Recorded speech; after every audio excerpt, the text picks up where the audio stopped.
লীগ করতে হবে তা কিন্তু না, কোনো দরকার নাই। এই প্রমাণটা আমরা কিন্তু এই যে 15ই আগস্ট পেয়ে গেছি। কিভাবে পেয়েছি শোনেন।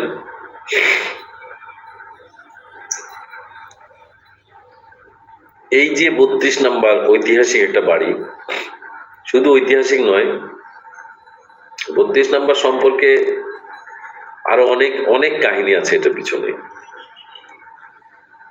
বাংলাদেশে প্রায় 4 লক্ষ বীরাঙ্গনা,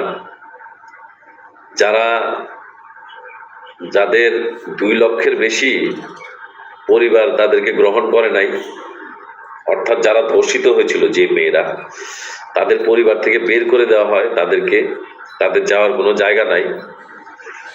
তখন তাদেরকে বিভিন্ন বিদেশে বা কর্মসংস্থানে বা বিদেশে কোথাও পাঠানোর এগুলা উদ্যোগগুলো নিচ্ছিল। তখন ফ্যাক্ট হয়ে যায়, তাদের বাবা মায়ের নাম পরিচয় একটা ফ্যাক্ট হয়ে যায়। তখন বঙ্গবন্ধু বলেছেন যে ওদের বাবার জায়গায় শেখ মুজিবুর রহমানের নাম লেখো আর ঠিকানা লেখো 32 নম্বর ধানমন্ডি।